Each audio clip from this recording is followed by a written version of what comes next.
وهو القاهر فوق عباده وهو الحكيم الخبير. بسم الله الرحمن الرحيم. الحمد لله رب العالمين وبه نستعين على أمور الدنيا والدين وأشهد أن لا إله إلا الله وحده لا شريك له إله الأولين والآخرين وأشهد أن محمدا عبده ورسوله الصادق الأمين وعلى آله وصحبه ومن سار على نهجه إلى يوم الدين وسلم تسليما كثيرا. أما بعد. Kaum muslimin dan muslimat rahimani wa rahimakumullah. Kemudian selanjutnya kata penulis rahimahullah pada halaman 303, thumma inna min ahli at-ta'til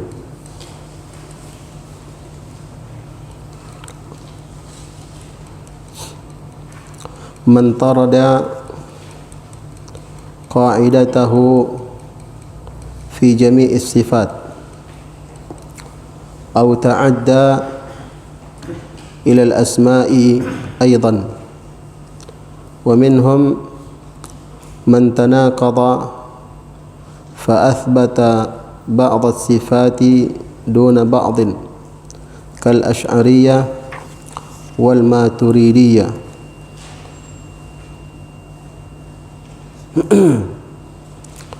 Kata beliau rahimahullah, kemudian sesungguhnya di antara ahlu ta'til ada orang-orang yang menetapkan kaidahnya pada seluruh sifat-sifat Allah Subhanahu wa taala, atau masuk pula ke dalam nama-nama Allah Subhanahu wa taala.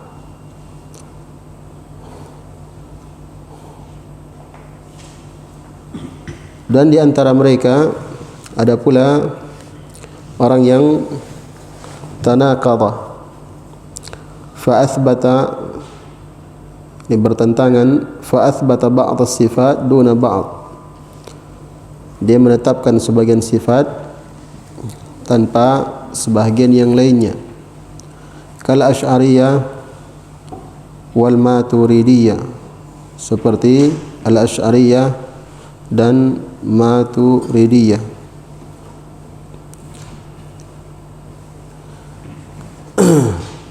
Nah, di sini beliau rahimahullah setelah menjelaskan secara umum batilnya mazhab ahlu ta'til ini, kemudian beliau rahimahullah menjelaskan tentang perbedaan-perbedaan yang terdapat pada ahlu ta'til ini. Jadi walaupun mereka semuanya adalah ahlu ta'til, akan tetapi di antara mereka sendiri itu berbeda-beda lagi. Nah, ada yang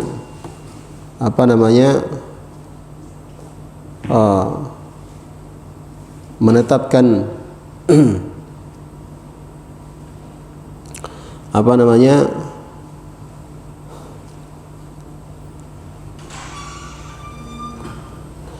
yang menetapkan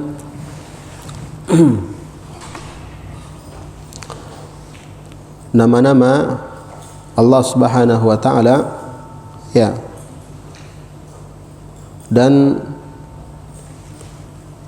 menafikan sifat Allah Subhanahu wa taala. Ya.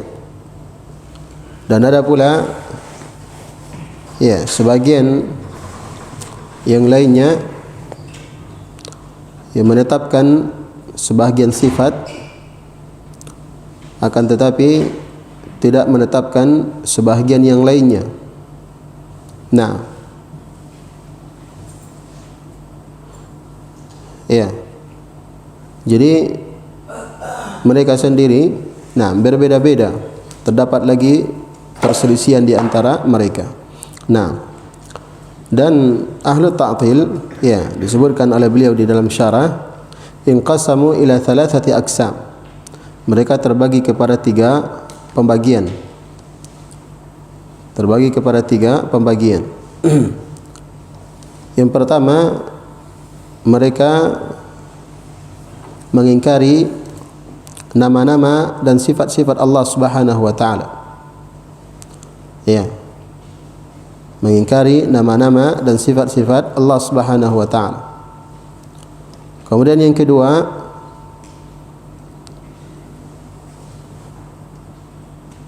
mereka mengingkari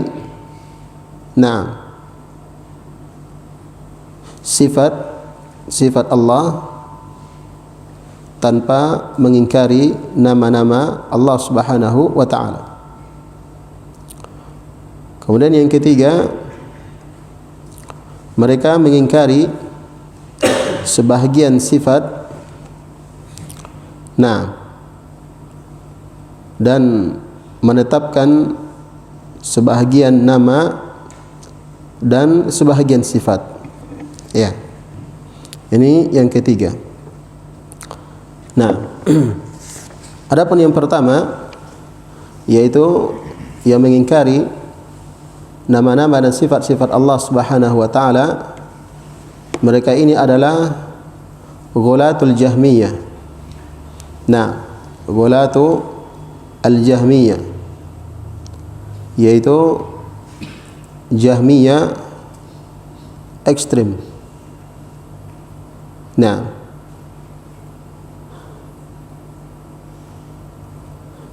ya, mereka mengatakan la yajuzu an nuthbita lillahi isman wala sifatan. Kita tidak boleh menetapkan untuk Allah satu nama pun dan satu sifat pun. Wal waridu fil Qur'ani was sunnah innama hiya asma'un li ba'dhi makhluqatihi. Dan apa yang datang di dalam Al-Qur'an dan sunnah tentang nama-nama dan sifat-sifat Allah, kata mereka innama hiya asma'un li ba'dhi makhluqatihi. Sungguhnya itu hanyalah penamaan-penamaan untuk sebahagian makhluk Allah Subhanahu wa taala. Walaysat asma'an lah, dan bukan nama untuk Allah Subhanahu wa taala. Wa innama tasamma biha ala sabilil majaz. Dan sesungguhnya Allah Subhanahu wa taala bernama dengannya itu hanyalah secara majaz saja, secara kiasan saja. Nah, secara kiasan saja. Ini yang pertama. Nah, dari ahlu ta'til yaitu orang-orang yang menolak seluruh nama-nama dan sifat-sifat Allah Subhanahu wa taala. Tidak ada yang mereka tetapkan satu pun. Dan ini adalah ghulatul Jahmiyah. Dan mereka ini ya telah dinukil oleh lebih 500 ulama. Nah, dan mereka ini ya telah dikafirkan oleh lebih dari 500 ulama. Nah, dikafirkan oleh lebih dari 500 ulama ya, dari zaman ke zaman. Nah, karena mereka mengingkari seluruh nama-nama dan sifat-sifat Allah Subhanahu wa taala. Kemudian yang kedua, yaitu yang menetapkan nama dan tidak menetapkan sifat. Ya, mereka tetapkan nama tapi mereka mengingkari ya sifat Allah Subhanahu wa taala. Nah, mengingkari sifat Allah Subhanahu wa taala. Ya. Siapa mereka ini? Ya, mereka mengatakan ya Allah Subhanahu wa taala Sami'. Ya. Allah Subhanahu wa taala Sami', ya, Maha mendengar.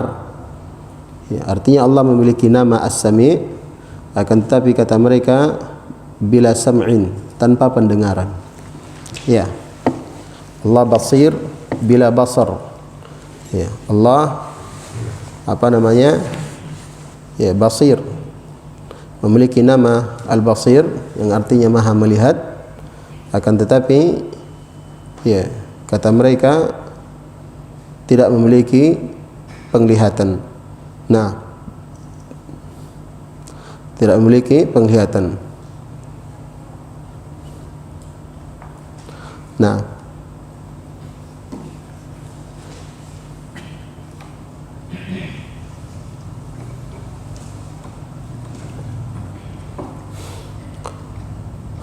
taib. Dan apa namanya,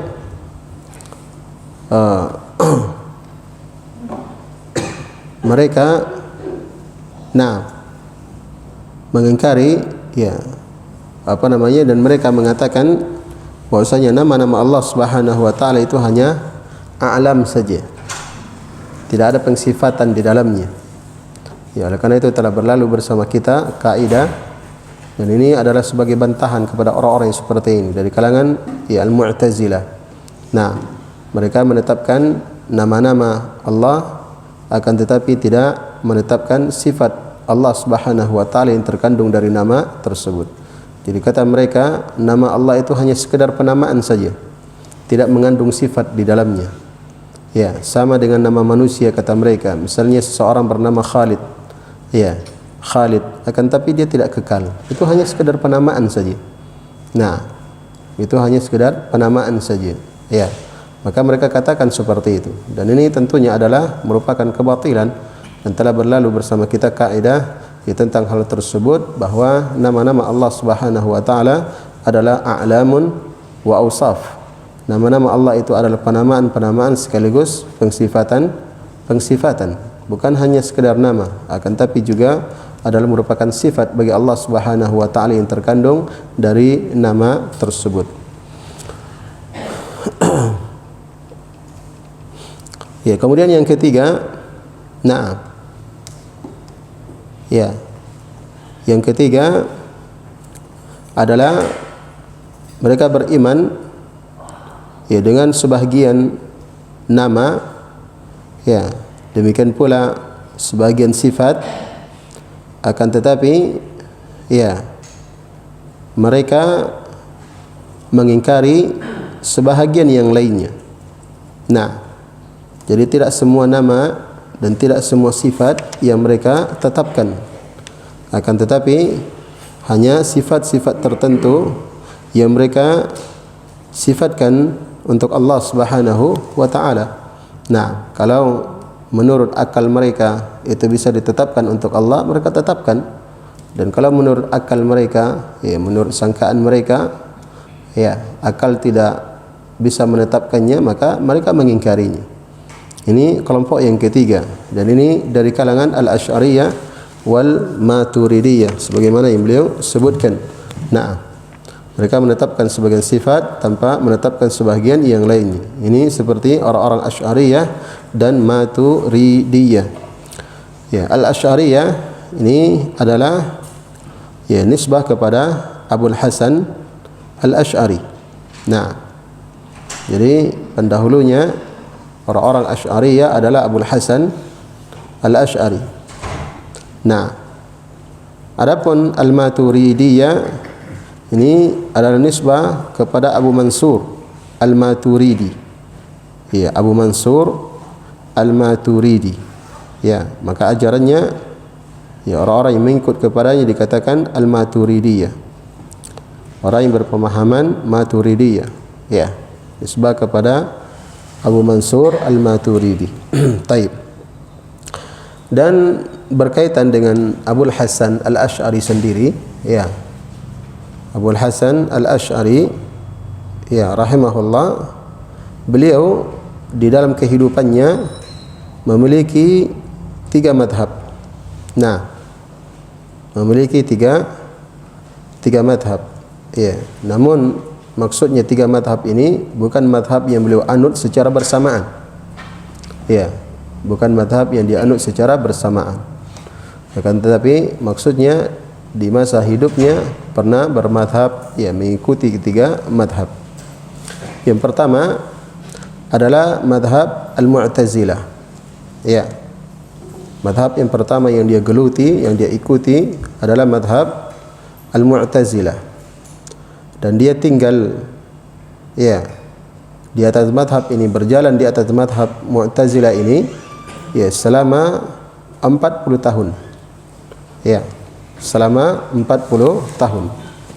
Kemudian setelah itu, ya, jelas bagi beliau akan batilnya madhab Mu'tazilah ini. Nah, maka akhirnya dia pun mengumumkan, nah, di hadapan manusia, dan setelah salat Jumat, ya, diumumkan di hadapan manusia, khususnya di hadapan orang-orang yang semadhab dengannya dari kalangan Mu'tazilah, bahwa madhabnya Mu'tazilah adalah madhab yang batil. Nah, adalah madhab yang batil. Dan beliau menjelaskan tentang batilnya madhab Mu'tazilah tersebut, dan dia sendiri membantahnya dengan bantahan-bantahan yang keras. Nah, bantahan-bantahan yang keras.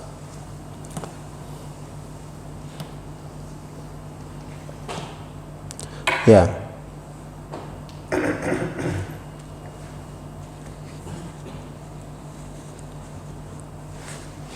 Kemudian, ya, di masa beliau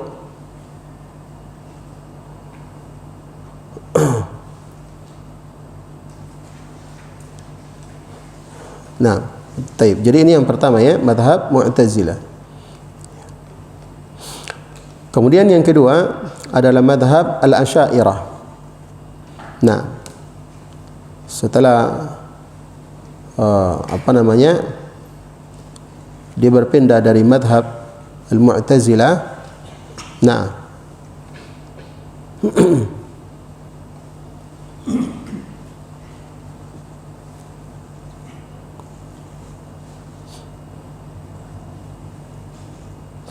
ya, dia belajar kepada Abdullah ibn Sa'id ibn Kullab. Nah, lalu kemudian, ya, dia pun mengikutinya. Dan inilah madhab yang kedua, yaitu madhab Al-Asy'ariyah. Nah,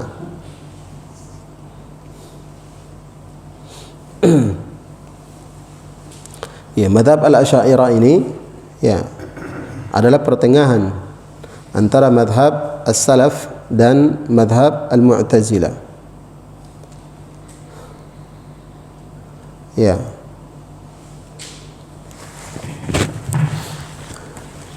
Kemudian, nah, dia pun, ya, menjadi penyebar dari madhab Al-Asy'ariyah ini. Nah, dan orang-orang pun banyak ikut kepadanya. Nah, orang-orang pun banyak ikut kepadanya. Akan tetapi, ya, setelah itu, nah, tatkala Allah Subhanahu wa taala melihat akan kejujuran niat di dalam hatinya, maka Allah Subhanahu wa taala berikan taufik kepadanya untuk berjalan di atas madhab Ahlus Sunnah. Ya, madhab Ahlus Sunnah. Sehingga dia pun menjelaskan di dalam kitabnya, dan ini adalah kitab yang terakhir yang dia tulis, yaitu kitab Al-Ibanah. Nah, beliau jelaskan di dalam kitab tersebut bahwa, ya, dia berada di atas madhab Imam Ahmad ibn Hanbal rahimahullah. Ya, maksudnya mengikuti madhab Ahlus Sunnah wal Jamaah, dan dia tinggalkan madhab Asy'ariyah. Ya, maka oleh karena itu, ya, orang-orang Asy'ariyah, nah, harusnya, ya, mereka juga meninggalkan madhab Asy'ariyah.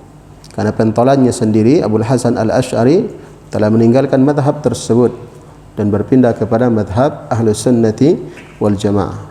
Maka madhab dia yang ketiga, itu adalah madhab Ahlus Sunnati wal Jamaah, dan dia meninggal di atas hal tersebut, ya, di atas madhab Ahlus Sunnati wal Jamaah. Nah, ini berkaitan dengan Abul Hasan Al-Asy'ari.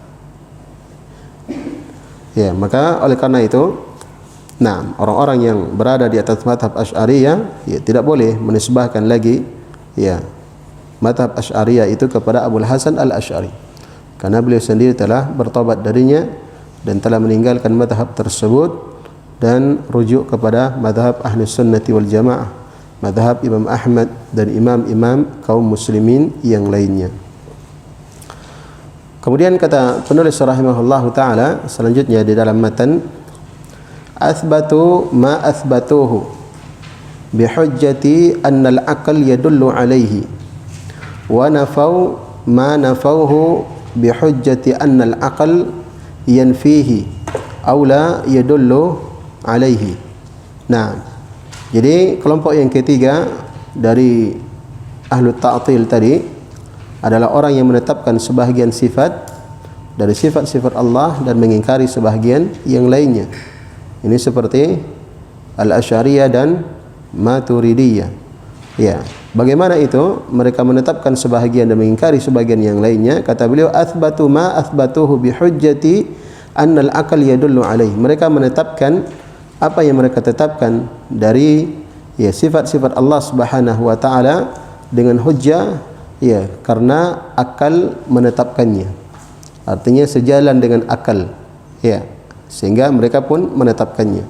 Wa nafau ma nafauhu bihujjati annal aqal yanfihi aw la yadullu alaih. Dan mereka menafikan apa yang mereka nafikan dari sifat-sifat Allah Subhanahu wa taala dengan hujjah, karena akal menafikannya, atau akal tidak menunjukkan hal yang seperti itu. Nah, na'udzubillah. Ini madhabnya mereka, dibangun di atas apa?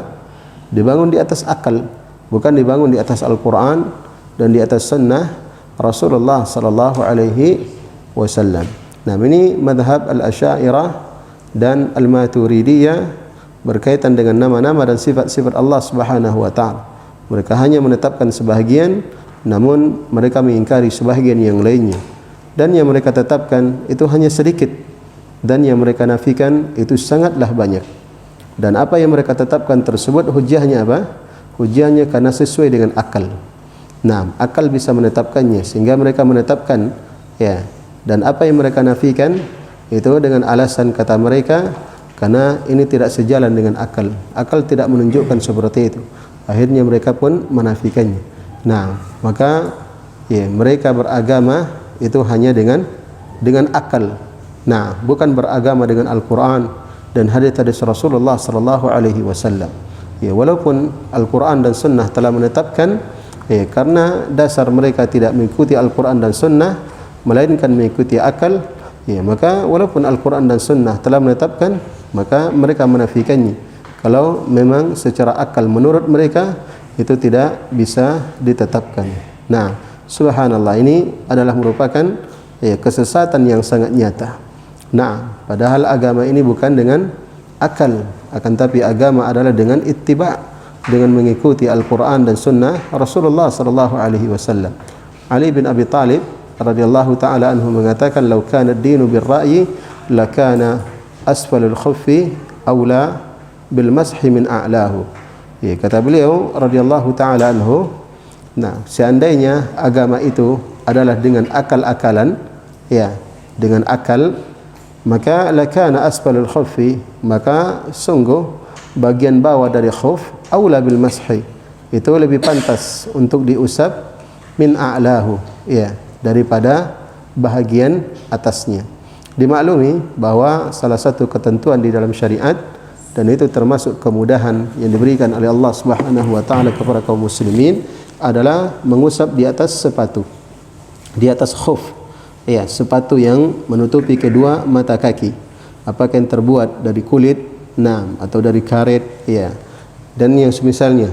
Nah, maka siapa yang memakai sepatu yang seperti itu, kemudian ketika dia berwudu, ada keringanan di dalam syariat, yaitu ketika dia mencuci kakinya, maka dia tidak perlu untuk melepaskan sepatu tersebut, akan tapi cukup untuk mengusap bagian atasnya. Walaupun itu ada syarat-syaratnya, akan tapi kesimpulannya seperti itu. Boleh mengusap di atas sepatu tanpa melepas sepatu tersebut. Jadi dia berwudu sebagaimana biasa, mencuci muka, tangan, mengusap kepala, dan pas ketika mencuci kaki, maka dia tidak perlu melepas sepatunya, akan tapi cukup mengusap bagian atasnya.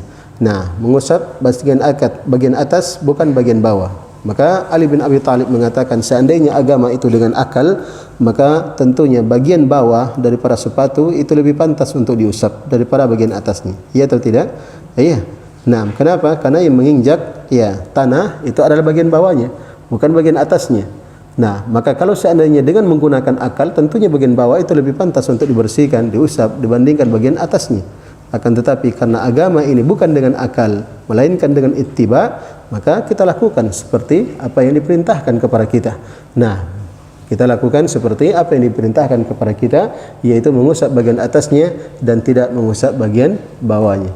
Jemaah sekalian yang dimuliakan oleh Allah Subhanahu wa taala. Taib. Dan Umar bin Khattab radhiyallahu taala anhu, ketika beliau ingin mencium Hajar Aswad. Nah, beliau radhiyallahu taala anhu mengatakan, innaka hajarun la tadurru wa la tanfa. Walaula anni raaitu Rasulullah sallallahu alaihi wasallam yuqabbiluk ma qabbaltuk. Kata beliau, sungguhnya engkau wahai Hajar Aswad hanyalah sebuah batu.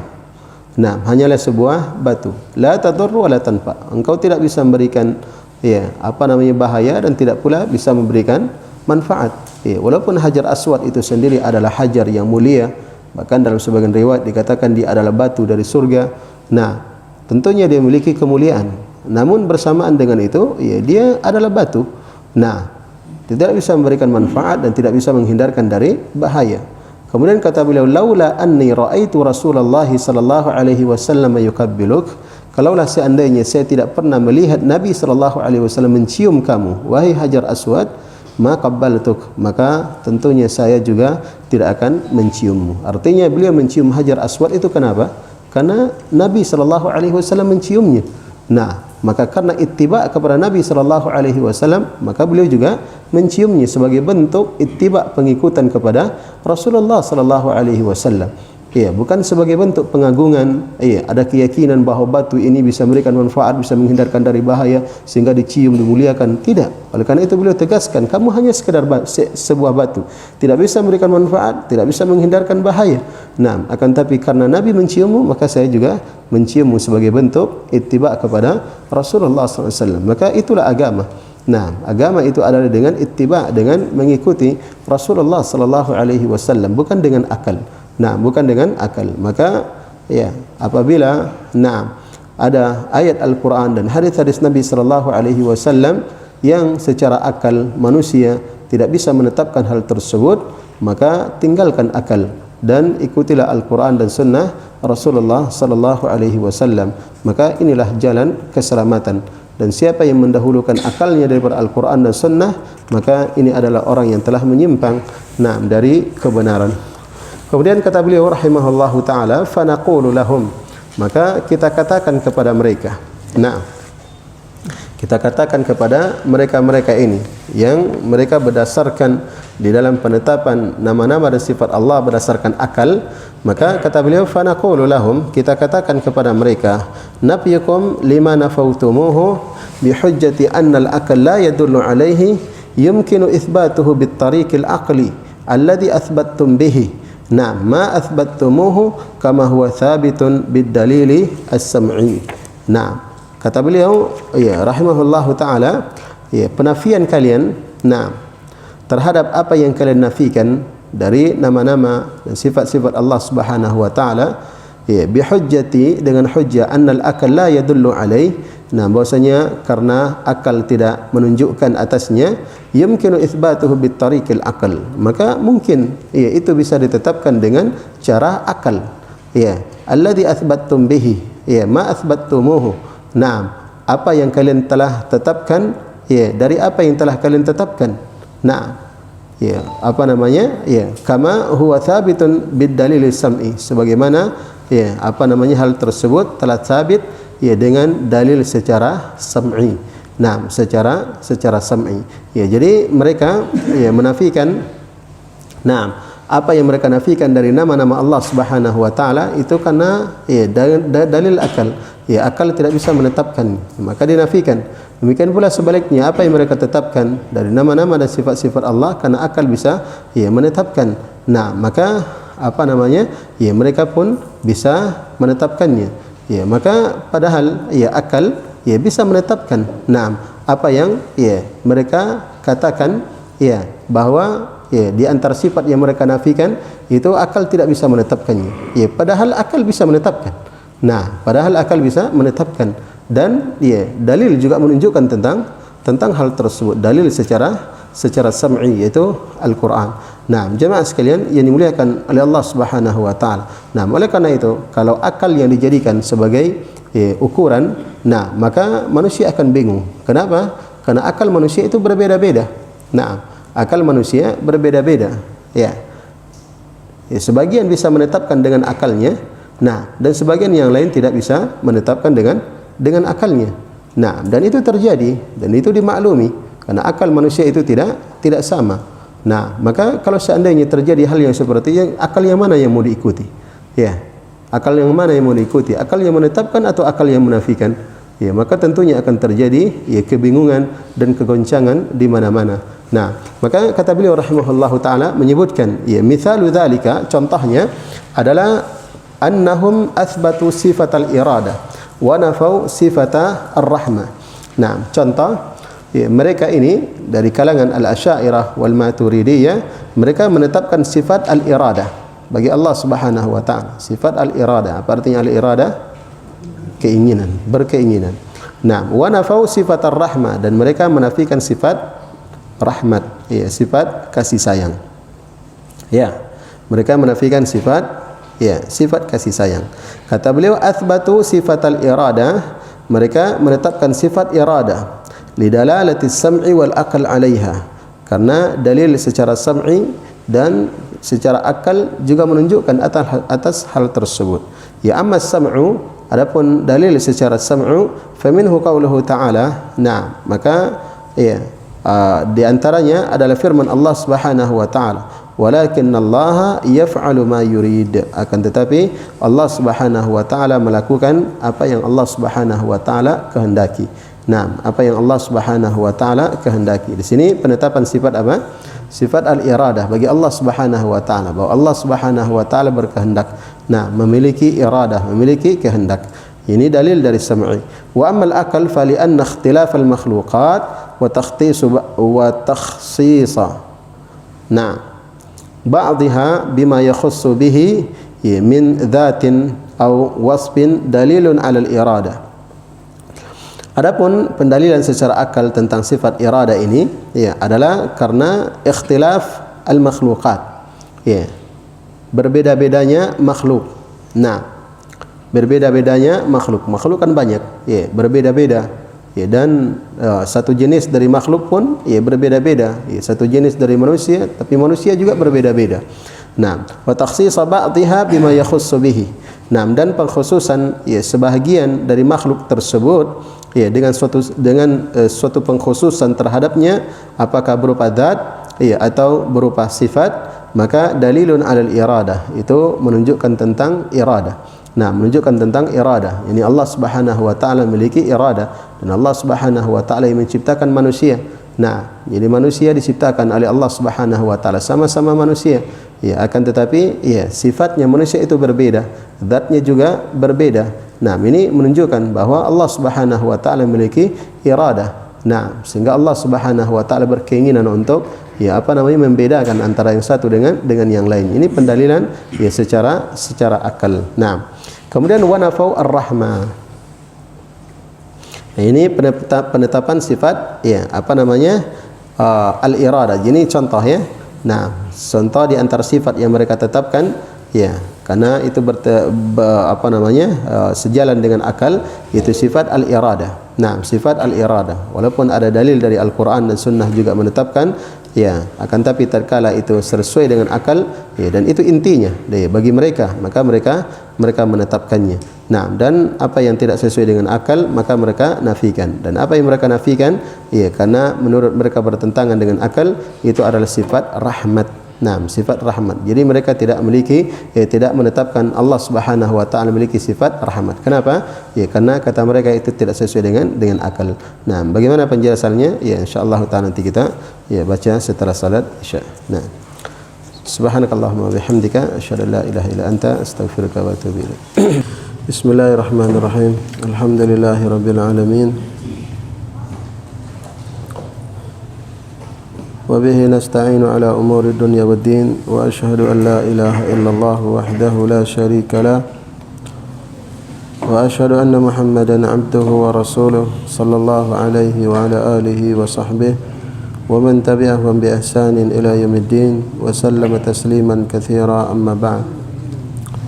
Kaum muslimin dan muslimat rahimani wa rahimakumullah. Nah, penulis rahimahullahu taala menyebutkan di sini contoh ya di antara nama atau di antara sifat yang ditetapkan oleh al-Asy'ariyah dan sifat yang mereka nafikan. Sifat yang mereka tetapkan adalah sifat al-iradah. Nah, sifat al-iradah bahwa Allah Subhanahu wa taala berkehendak atau berkeinginan. Nah, Allah berkeinginan.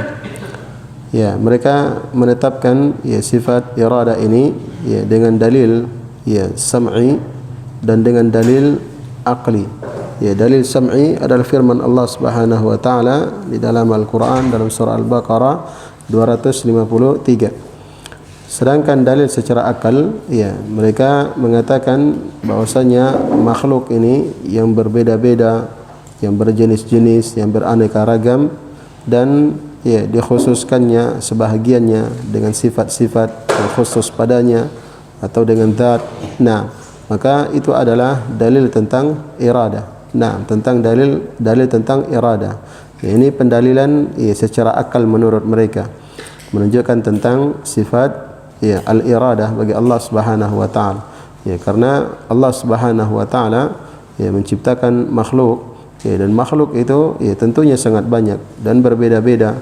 Ada manusia, ada jin, ada para malaikat, ada binatang-binatang ya, dan yang tampak zahir bagi kita ya manusia, hewan-hewan, tumbuh-tumbuhan dan lain sebagainya. Nah, maka itu semuanya adalah makhluk yang diciptakan oleh Allah Subhanahu wa taala. Nah, akan tetapi ya di antara makhluk tersebut ia memiliki sifat-sifat yang khusus baginya ya atau zat yang khusus baginya yang tidak dimiliki oleh yang lainnya. Nah, yang tidak dimiliki oleh yang lainnya.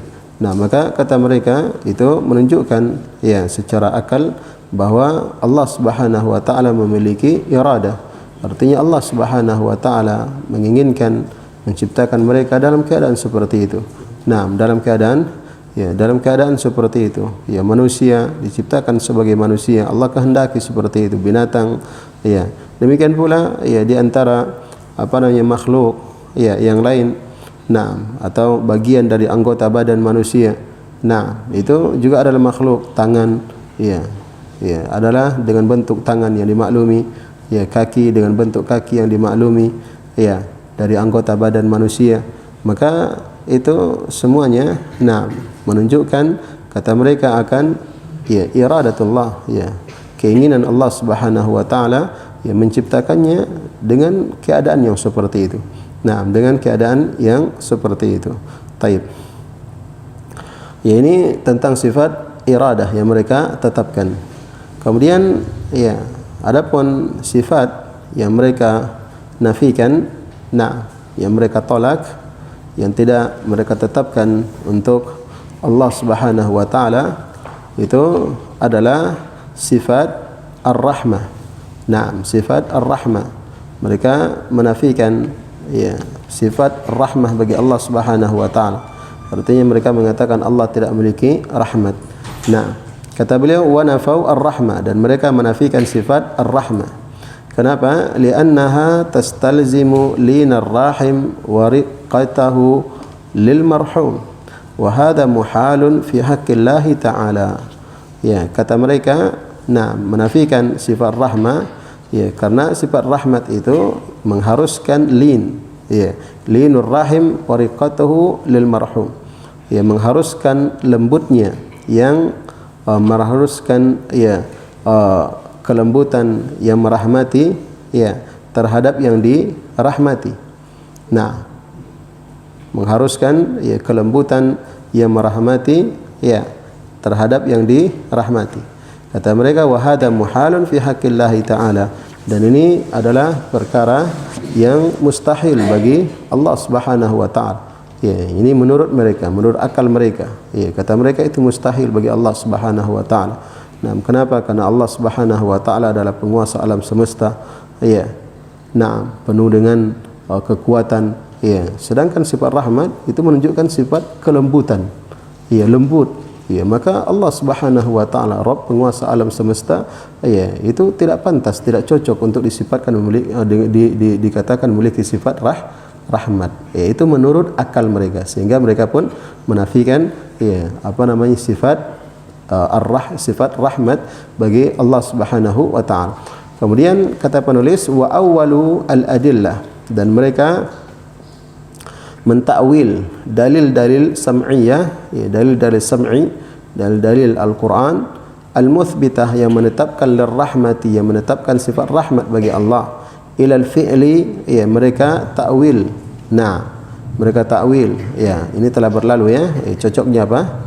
Mereka tahrif, ya, kepada makna fi'il, ya, ilal fi'il, kepada perbuatan, atau iradatil fi'il, ya, atau keinginan untuk berbuat, ya, keinginan untuk berbuat. Fafassaru ar-rahim bil mun'im, ya, au muridil in'am. Jadi mereka tafsirkan, mereka katakan bahwasanya rahim, ya, ar-rahim itu maksudnya adalah, ya, mereka katakan rahmat itu adalah ar-rahim bil mun'im, ya, yang merahmati, ya, ar-rahim bil mun'im, yang memberikan nikmat. Ya, rahmat, ya, nama ar-rahim, ya, nama Allah ar-rahim, mereka katakan itu, ya, mun'im, ya, memberikan nikmat. Atau muridil in'am, atau yang ingin memberikan nikmat, ya, ingin memberikan nikmat. Jadi mereka katakan seperti itu. Mereka tidak mau menetapkan rahmat, ya, ya, rahmat itu kata mereka itu mun'im, ya, memberikan nikmat, ya, atau ingin memberikan nikmat. Nah, ya, kata mereka. Taib. Ya, kemudian, ya, fanaqulu lahum, ya, kata Syekh rahimahullah, maka kita katakan kepada mereka. Nah, kita katakan kepada mereka, ar-rahmatu thabitatun lillahi ta'ala bil adillati sam'iyah. Ya, sifat rahmat itu, ya, adalah sifat yang tetap untuk Allah Ta'ala berdasarkan dalil secara sam'iyah, dalil Al-Quran. Wa adillatu thubutiha aktsaru adadan wa tanawwu'an min adillatil iradah, dan dalil, ya, penetapan sifat rahmat itu, ya, aktsaru adadan, lebih banyak jumlahnya, wa tanawwu'an, dan beraneka ragam dibandingkan dengan pendalilan, ya, dibandingkan dengan dalil penetapan tentang sifat iradah. Nah, sifat iradah, ya, sifat iradah ditetapkan juga dalam Al-Quran, tadi telah berlalu ayatnya. Nah, akan tapi sifat rahmat yang mereka nafikan, yaitu dalil yang menetapkan sifat rahmat itu lebih banyak, nah, jumlahnya, dan lebih beraneka ragam bentuk pendalilannya yang menunjukkan tentang sifat rahmat dibandingkan dengan sifat iradah. Kata beliau, faqad waradat bil ismi mithlu ar-rahman ar-rahim, ar-rahmanir rahim.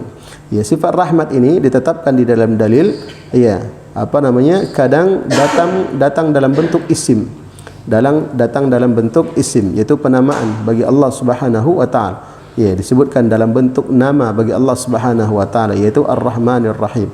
Allah punya nama Ar-Rahman dan punya nama Ar-Rahim. Maka dari nama tersebut terkandung apa? Terkandung sifat rahmat bagi Allah Subhanahu wa taala.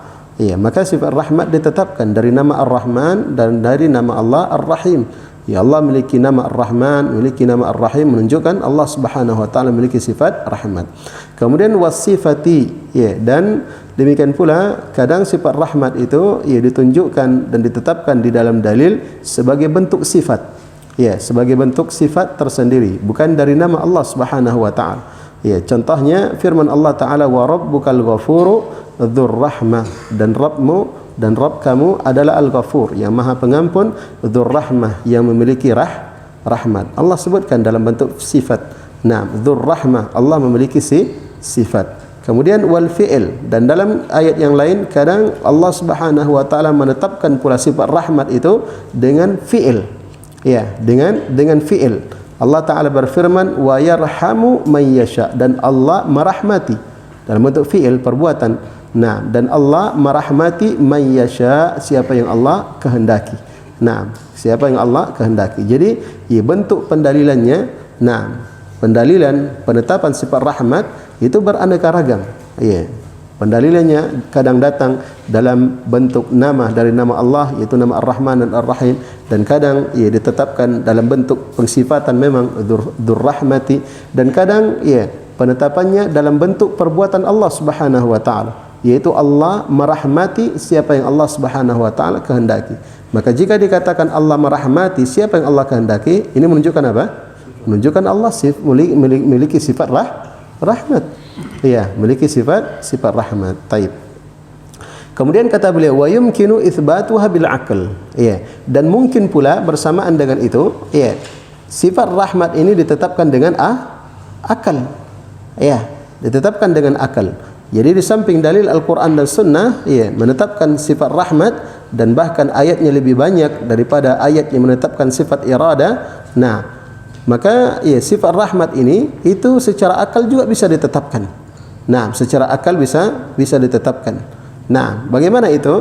Kata beliau, fa innan ni'ama allati tatsara 'ala al-'ibadi min kulli wajhin wan niqama allati tudfa'u 'anhum fi kulli hinin dalatun 'ala thubutir rahmati lillahi 'azza wa jalla.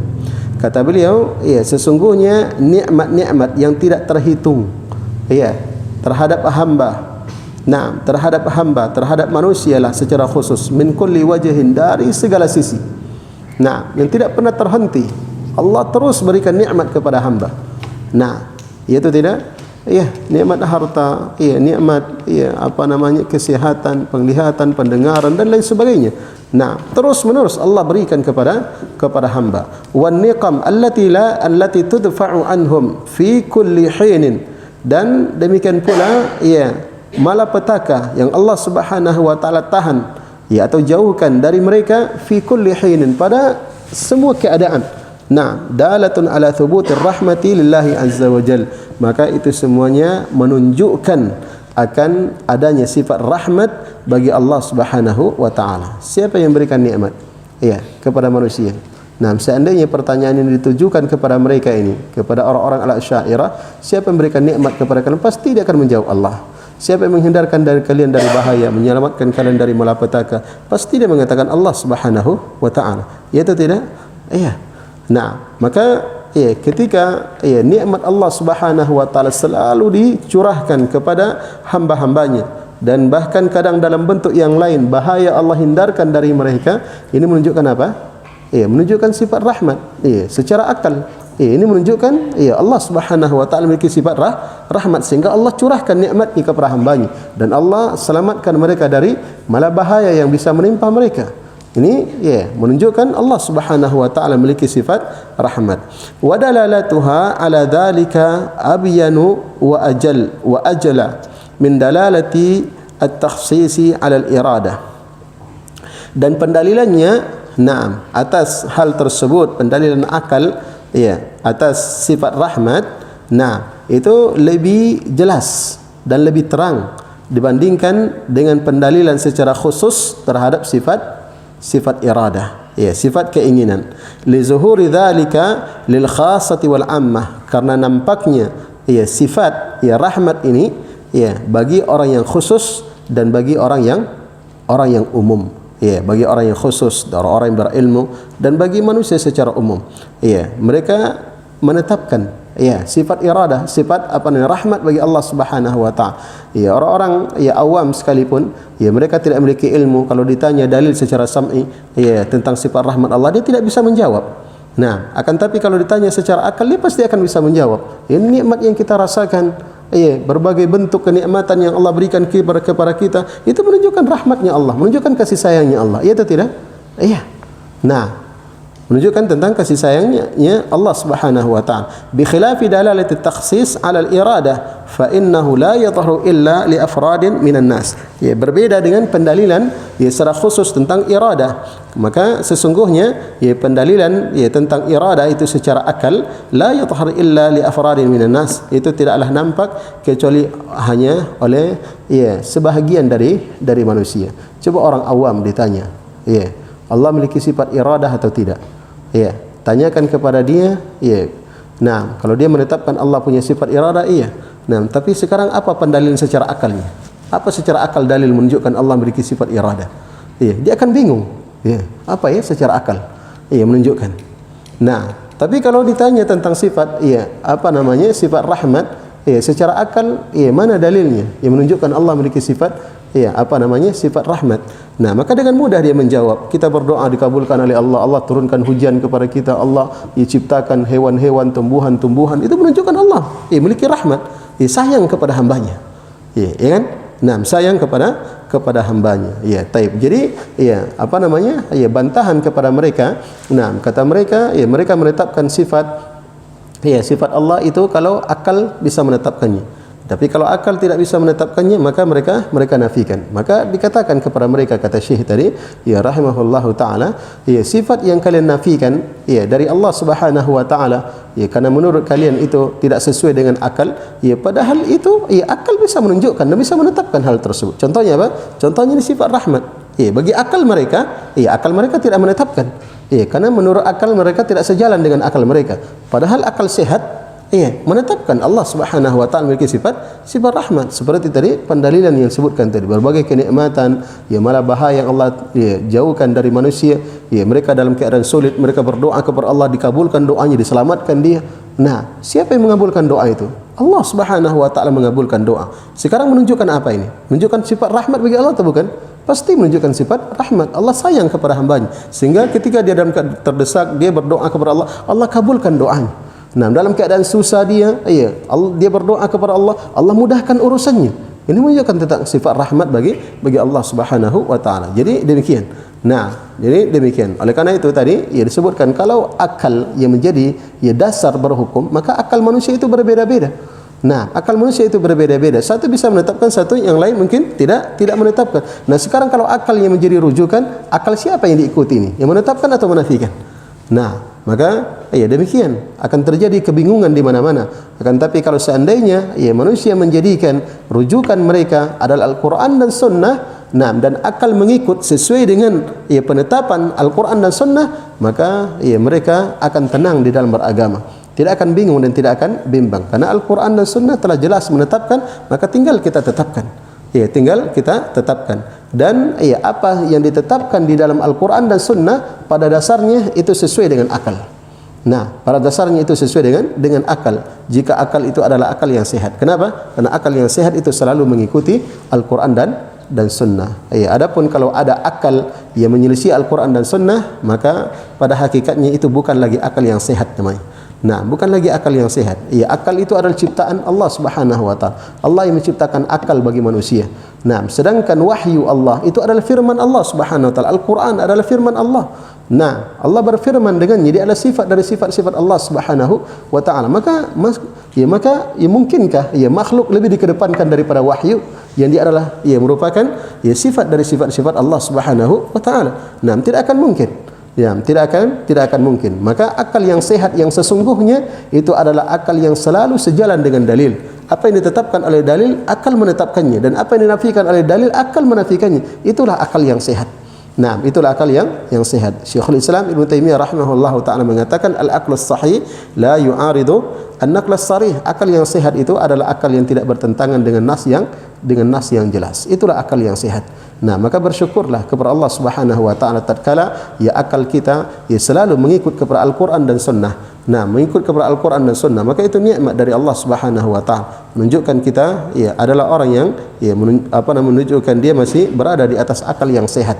Nah, dia di atas akal yang sehat dan dia mengikuti Al-Quran dan Sunnah dan tidak mempertentangkan akal Al-Quran dan Sunnah dengan akal Jemaah sekalian yang dimuliakan oleh Allah Subhanahu wa taala. Kemudian kata beliau rahimahullahu taala selanjutnya, wa Wa amma nafyuha bihujjati annaha tastalzimu al-lin war-riqqa fajawabuhu anna hadhihi al-hujja law kanat mustaqima la amkana nafyu al-iradati bimithliha fayuqalu al-iradatu mailul murid ila ma yarju bihi ya husula manfa'atin aw daf'a madarratin wa hadha yastalzimu al-hajah ya wallahu ta'ala munazzahun an dhalik. Kata beliau rahimahullahu ta'ala ya, dan adapun ya menafikan sifat rahmat itu ya, menafikan sifat rahmat bihujjati annahu tastalzimu al-lin war-riqqah ya, mengharuskan kelembutan ya dan apa namanya ya, lin lembut, riqqah juga lembut ya, menunjukkan ya mengharuskan kelembutan ya. Nah, maka fajawabuhu, maka jawabannya adalah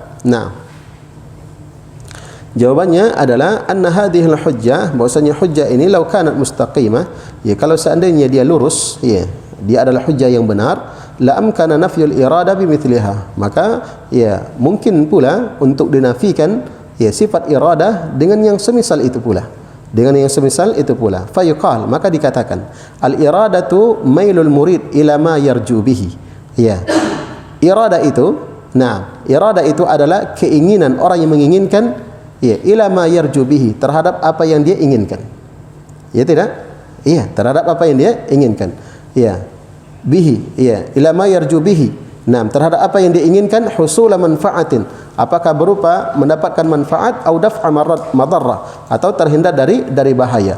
Wa hadha yastalzimul hajah. Maka ini ya menunjukkan hajat, menunjukkan keperluan.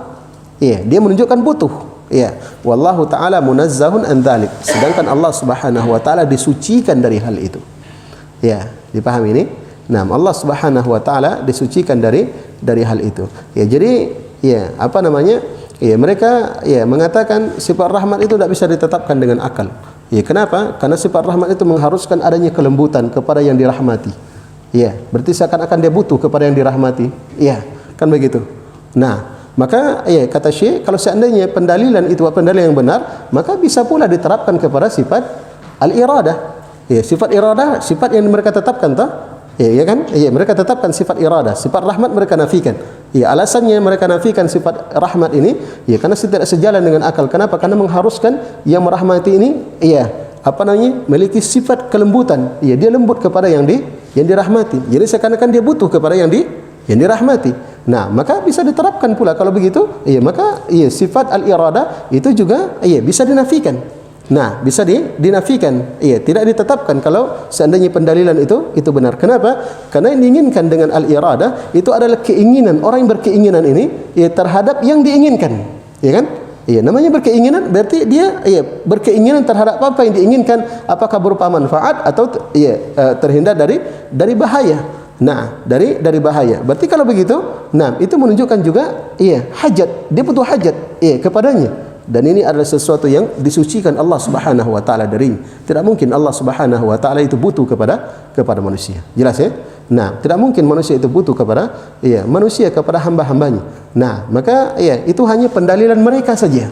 Allah Subhanahu wa taala memiliki sifat rahmat, dan Allah merahmati hamba, itu bukan menunjukkan Allah butuh kepada hamba, tidak. Tapi memang Allah memiliki sifat rahmat, Allah sayang kepada hamba-hambanya. Maka Allah berikan nikmat kepada mereka. Bahkan nikmatnya ada nikmat secara umum, ada nikmat secara khusus. Kalau nikmat secara umum semuanya dapat, walaupun yang kafirnya Allah berikan juga nikmat kepadanya, nikmat rezeki, harta, kehidupan dan lain sebagainya. Allah berikan walaupun dia juga ingkar kepada Allah, tidak menyembah kepada Allah, bahkan dia menduakan Allah Subhanahu wa taala, tapi Allah berikan juga nikmat kepadanya. Dan nikmat khusus, nikmat bagi orang-orang yang beriman, diberikan nikmat hidayah di atas Islam dan sunnah. Itu adalah rahmat Allah yang sangat besar. Allah berikan dia hidayah, menunjukkan Allah sayang kepadanya, merahmati dia, ditunjukkan kepada jalan yang lurus, bukan menunjukkan Allah itu butuh kepada hamba. Allah Subhanahu wa taala tidak butuh kepada hamba. Jemaah sekalian yang dimuliakan oleh Allah Subhanahu wa taala. Maka itu hanya pendalilan secara akal mereka, dan sekali lagi tatkala mereka menolak sesuatu yang ditetapkan dalam Al-Qur'an, menunjukkan akal mereka itu adalah akal yang rusak. Akal yang rusak. Oleh karena itu nyeleneh akalnya. dinafikan begini-begini. Kok bisa dinafikan begitu? Iya, maka dengan dalil mereka itu bisa menghantam mereka sendiri. Nah, mereka menafikan sifat rahmat dengan akal mereka. Maka kalau seandainya dalil akal kalian itu benar, maka ini bisa diterapkan kepada sifat yang kalian tetapkan juga, sifat al-iradah. Nah, sifat al-iradah. Jadi hujjah mereka, mereka katakan sebagai hujjah untuk menguatkan mereka, itu hakikatnya itu adalah untuk meruntuhkan pemahaman mereka. Wala kulli hal, jemaah sekalian yang dimuliakan oleh Allah Subhanahu wa taala. Ini di antara bentuk kelompok yang ada pada kelompok al-Mu'attilah. Nah, mereka menetapkan sebagian sifat dan menafikan sebagian yang lainnya. Alasan mereka ada yang ditetapkan, ada yang menafikan apa? Semata-mata alasan mereka itu hanya karena akal. Ya, kalau menurut akal mereka itu bisa ditetapkan bagi Allah, maka mereka tetapkan. Dan tapi kalau menurut akal mereka itu tidak bisa ditetapkan untuk Allah, maka mereka nafikan walaupun ayat Al-Qur'an dan hadis Nabi SAW telah menetapkannya. Jelas ini? Nah, maka ini diantara pemahaman Ahlu Ta'atil. Ini dari kalangan Al-Asy'ariyah dan Al-Maturidiyah. Kemudian kata beliau rahimahullahu ta'ala, fa'in ujibah. Dan kalau seandainya dijawab bi anna hadhihi iradatul makhluq, amkan al-jawab bimithlihi fi rahmati bi anna ar-rahmata al-mustalzimah lin naqas hiya rahmatu al-makhluq. Dan kalau mereka menjawab, bahwasanya keinginan yang seperti itu adalah keinginan makhluk. Jadi keinginan tadi irada itu adalah keinginan yang berkeinginan terhadap apa yang diinginkan. Yang diinginkan itu apakah mendapatkan manfaat atau terhindar dari bahaya. Jadi kalau mereka mengatakan itu keinginan yang seperti itu keinginan makhluk, bukan keinginan Allah seperti itu. Maka kata beliau amkanal jawab bimithlihi fir rahmah. Maka kalau begitu, mungkin pula untuk dijawab dengan jawaban yang seperti itu tentang sifat rahmat. Sifat rahmat. Bahwasanya mereka nafikan sifat rahmat dari Allah Subhanahu wa taala karena itu mengharuskan kelembutan yang merahmati terhadap yang dirahmati. Maka dikatakan pula kepada mereka bahwasanya rahmat yang seperti itu adalah rahmat bagi makhluk yang Allah disucikan darinya. Bukan menunjukkan Allah Subhanahu wa taala butuh kepada makhluk tersebut. Jelas ya? Nah, jadi hujjah mereka dihantam, jadikan juga untuk menghantam mereka. Kemudian wa bihadza tabayyana butlanu madhhabi ahli ta'til sawa'un kana ta'tilan 'amman aw khassan. Maka dengan ini kata beliau jelaslah batilnya madhab ahli ta'til, apakah ta'tilnya secara umum atau ta'tilnya secara khusus. Ta'til secara umum maksudnya bagaimana? Mentaktil seluruh sifat-sifat Allah, seluruh nama Allah, tidak ada satu pun yang ditetapkan. Ini tadi siapa? Gula al-Jahmiyah. Orang-orang Jahmiyah yang ekstrim. Tidak ada satu nama dan satu sifat pun dari nama-nama dan sifat Allah yang mereka tetapkan. Semuanya secara umum mereka nafikan. Dan yang kedua, dari ahlu ta'til ada yang menetapkan sebagian dan menafikan sebagian. Dan semuanya itu adalah madhab yang batil. Nah, itu adalah madhab yang batil. Jadi tadi kesimpulan bahwa ahlu ta'til terbagi tiga. Yang pertama ada yang menta'til secara umum. Ditolak secara umum. Semua nama dan sifat mereka tolak. Tidak ada yang mereka tetapkan. Kemudian yang kedua, mereka ahlu ta'til, mereka menetapkan nama Allah tapi tidak menetapkan sifat. Jadi mereka katakan Allah Ar-Rahim, Allah Al-Aziz, Allah Ar-Rahim tanpa rahmat. Allah Al-Aziz tanpa izzah. Allah Al-Basir tanpa basar. Allah memiliki nama Al-Basir tapi tidak punya penglihatan. Punya nama As-Sami' tapi tidak punya pendengaran. Na'udzubillah. Ini juga termasuk dari kelompok ahlu ta'til. Menetapkan nama tapi mengingkari sifat yang terkandung dari nama tersebut. Jadi mereka katakan namanya Allah itu hanya sekedar nama saja, tidak menunjukkan sifat yang terkandung dalamnya. Kata mereka sama dengan nama makhluk. Seperti contoh tadi, ada orang bernama Khalid, itu hanya sekedar nama. Kenapa? Karena buktinya dia meninggal juga. Tidak kekal dia, karena Khalid artinya yang kekal. Nah, maka nama Allah kata mereka, na'udzubillah, itu sama dengan nama makhluk. Itu hanya sekedar penamaan saja. Hanya sekedar penamaan dan tidak mengandung sifat yang terkandung di dalamnya. Nah, maka ini adalah kebatilan yang sangat jelas. Kemudian yang ketiga tadi, ini yang dibahas panjang lebar oleh beliau, yaitu adalah kelompok Al-Asy'ariyah dan Al-Maturidiyah, yaitu mereka menetapkan sebagian nama atau sebagian sifat dan mengingkari sebagian yang lainnya. Alasan mereka menetapkan dan menafikan apa? Dasar mereka itu hanyalah akal. Ya, dasar mereka hanyalah akal. Kalau akal mereka, ya menurut mereka, ya akal mereka bisa mencocok bisa menetapkannya untuk Allah, maka ditetapkan, dan kalau tidak, ya maka mereka nafikan. Jadi walaupun ada ayat yang menetapkan, tapi itu cocok dengan akal mereka, mereka tetapkan. Ya, itu bukan mengikuti ayat, tapi mengikuti akal. Tapi kebetulan ada ayat juga yang menetapkan. Dan sebaliknya, kalau tidak sesuai dengan akal mereka, maka mereka nafikan walaupun ada ayat yang menetapkannya. Walaupun ada ayat yang menetapkan. Na'udzubillah, ini semuanya adalah merupakan madhab yang batil dengan kebatilan yang sangat jelas. Dan madhab yang lurus adalah madhab Ahlus Sunnah, menetapkan apa yang ditetapkan oleh Allah Subhanahu wa taala untuk dirinya, dan menafikan apa yang Allah nafikan untuk dirinya, dan mereka menetapkan sifat yang Allah tetapkan untuk dirinya sesuai dengan kebesaran dan keagungan Allah Subhanahu wa taala, tanpa diserupakan dengan sifat siapapun dari makhluknya. Nah, mungkin kita cukupkan dulu sampai di sini. Nah, masih ada penjelasan beliau juga ya di akhir-akhir ya kaidah yang keempat ini. Nah, insyaallah nanti kita bahas pada pertemuan akan datang. Wallahu taala alam. Subhanakallahumma wa bihamdika asyhadu an la ilaha illa anta astaghfiruka wa atubu ilaik. Alhamdulillahirabbil alamin. Bismillahirrahmanirrahim. Alhamdulillahirabbil alamin. Wa bihi nasta'inu ala umuri dunya waddin. Wa asyhadu an la ilaha illallah wahdahu la syarika lah. وأشهد أن محمدًا عبده ورسوله صلى الله عليه وعلى آله وصحبه ومن تبعهم بإحسان إلى يوم الدين وسلم تسليمًا كثيرا. أما بعد.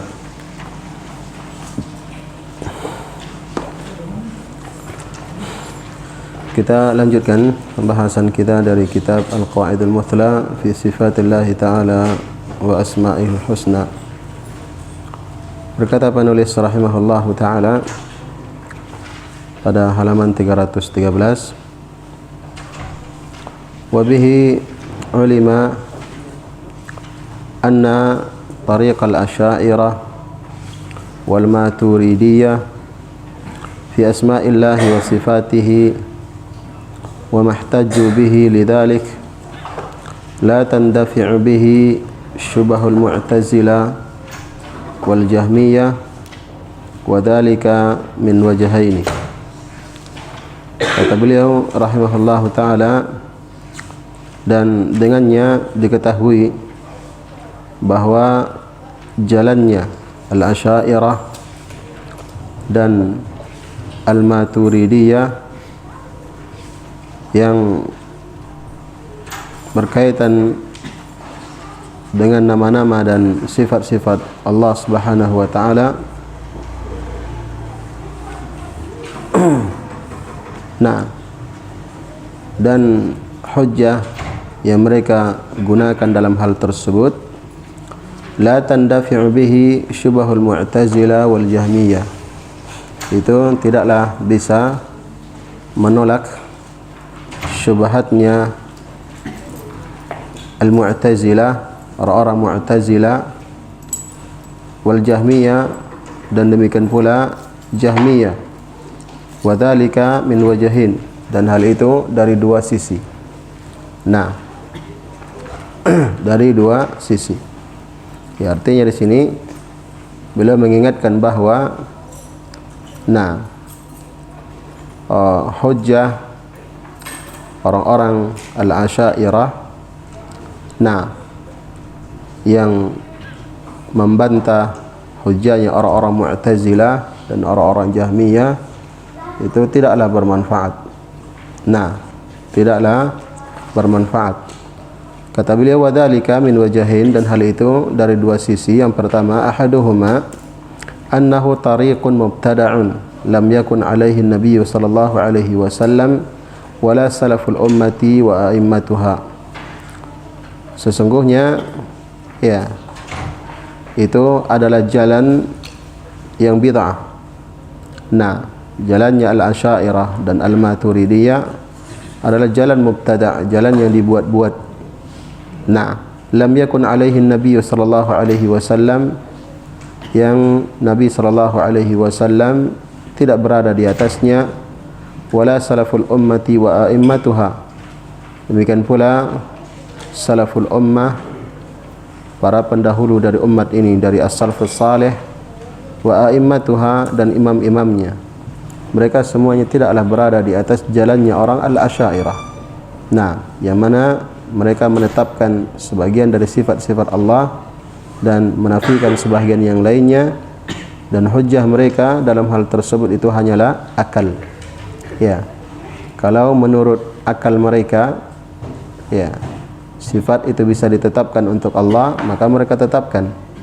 Dan kalau menurut akal mereka, menurut sangkaan mereka tidak bisa ditetapkan untuk Allah, maka mereka menafikannya. Ini sebagaimana yang telah berlalu bersama kita. Maka metode yang seperti itu, hujjah dan pendalilan seperti itu adalah pendalilan yang batil, yang menyelisih jalannya Rasulullah dan para sahabatnya serta imam-imam kaum muslimin. Wal bid'atu la tudfa'u bil bid'ah wa innama tudfa'u bis sunnati. Dan bid'ah itu tidak bisa dibantah dengan bid'ah pula. Akan tetapi bid'ah itu dibantah dengan apa? Dengan sunnah. Nah, dengan sunnah.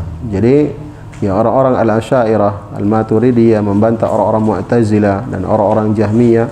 Nah, orang-orang Jahmiyah, ya, bagaimana ya jalannya mereka dalam asma' wa sifat? Jahmiyah pula sebagaimana yang telah berlalu bersama kita, mereka menolak seluruh nama-nama dan sifat-sifat Allah. Sedangkan Mu'tazilah, mereka menolak apa? Mereka menolak sifat dan menetapkan nama. Mereka katakan Allah Sami', tapi Allah tidak punya pendengaran. Mereka katakan Allah Basir, tapi tidak punya penglihatan. Ya, Allah Al-Aziz, tapi tidak punya izzah. Ya, Allah Al-Qadir, tapi tidak punya kudrah, dan seterusnya. Ini orang-orang Mu'tazilah. Ya, jadi ceritanya, ya, Al-Asy'ariyah dan Maturidiyah, ya, ingin membantah Jahmiyah dan Mu'tazilah, dan kedua-duanya ahlul bid'ah. Iya, makanya kata beliau, wal bid'atu la tudfa'u bil bid'ah. Bid'ah itu tidak bisa dibantah dengan bid'ah pula. Akan tapi bid'ah itu dibantah dengan sunnah. Nah, jadi tidak ada manfaatnya. Nah, tidak ada gunanya ahlul bid'ah membantah ahlul bid'ah yang lainnya. Iya. Sama-sama bid'ah, bid'ah dibantah dengan bid'ah pula, tidak ada manfaatnya. Sama-sama bid'ah dan sama-sama batil. Nah, yang bermanfaat itu adalah kebatilan itu dibantah dengan al-haq. Ya, bid'ah dibantah dengan sunnah, itu baru bermanfaat. Oleh karena itu sebagian para ulama mengatakan thalathatun la yu'tamanun. Ada 3 orang yang tidak bisa dipercaya. Nah, ada 3 orang yang tidak bisa dipercaya. Salah satunya adalah ya, ahlul bid'ah yaruddu ala ahlul bid'ah. Ahlul bid'ah membantah ahlul bid'ah yang lainnya. Ya, itu tidak bisa dipercaya. Nah, bagaimana dipercaya? Ya, bid'ah dibantah dengan bid'ah, kebatilan dibantah dengan kebatilan. Ya, tidak ada manfaatnya. Nah, tidak ada manfaatnya. Kecuali kalau bid'ah itu dibantah dengan sunnah, itu baru bermanfaat. Kebatilan dibantah dengan al-haq, ya, itu baru bermanfaat. Akan tapi kalau sunnah, kalau bid'ah dibantah dengan bid'ah, maka itu tidak ada manfaatnya. Nah, tidak ada manfaatnya. Ya, sama dengan contoh lain misalnya ya, orang-orang ya, Ar-Rafidhah. Nah, orang-orang Ar-Rafidhah mereka ya menjadikan bulan Muharram itu adalah bulan kesedihan. Ya, mulai dengan tanggal 1 sampai tanggal 9 dan bahkan intinya ada tanggal 10-nya. Ya, mereka menangis, mereka meratap, mereka pukul-pukul dan celakai diri mereka, bahkan sampai berdarah-berdarah untuk menunjukkan apa? Kesedihan, kata mereka, karena meninggalnya Husain. Ya, menurut versinya mereka. Nah, menurut versinya ya mereka. Nah, kemudian ya orang-orang Syiah Rafidhah melakukan hal yang seperti itu. Ini tentunya adalah perkara bid'ah, tidak ada tentunya dari Nabi SAW. Nah, bulan Muharram tersebut ya diisi dengan kesedihan. Nah, menampakkan ya kesedihan ya pada hari-hari tersebut. Tidak ada tuntunannya dari Nabi SAW ya seperti itu. Nah, kemudian ya dari sisi lain misalnya ya, dan ini ada ya, sekelompok orang. Nah, kita selisihi. Nah, ahlul bid'ah, orang-orang Syiah Rafidhah. Nah, ya pada keyakinan mereka tersebut. Ya, maka ya hari hari Asyura itu kita isi dengan berpoya-poya. Ya, dianggap itu sebagai kebaikan. Nah, dianggap sebagai sunnah Nabi SAW. maka diisi dengan makan-makan, bergembira, ya, refreshing sana sini. Ini untuk menyelisih Syiah Rafidhah katanya. Dan mereka yakini itu ya, sebagai bagian juga dari agama. Ya, ini tidak ada manfaatnya. Nah, tidak ada manfaatnya. Kenapa? Ya, karena mereka tolak juga dengan apa? Ya, dengan bid'ah. Nah, dengan bid'ah. Ya, demikian pula misalnya ya, apa namanya? Ya, menyelisihi bid'ah dengan melakukan bid'ah, tidak ada manfaatnya. Nah, ya. Atau misalnya, nah, apa yang dilakukan oleh sebagian orang, nah, kita tidak boleh merayakan tahun baru. Ya, itu tidak ada tuntunannya. Ya, hari raya, apa namanya, tahun baru dirayakan, kemudian ya, main musik dan lain sebagainya, ya, untuk merayakan tahun baru. Karena tidak boleh. Kita zikir saja di masjid sama-sama. Ya, kita selisih dengan cara kita berzikir bersama-sama di masjid, doa berjamaah dan lain sebagainya. Ya, kita khususkan malam tahun baru tersebut dengan ibadah. Nah, kita lakukan solat, ya, kita lakukan zikir, ya, khusus pada malam itu. Nah, maka ini tidak ada manfaatnya, tidak ada gunanya. Nah, berpaling dari satu bid'ah, ya, dan ya, melakukan bid'ah yang lainnya.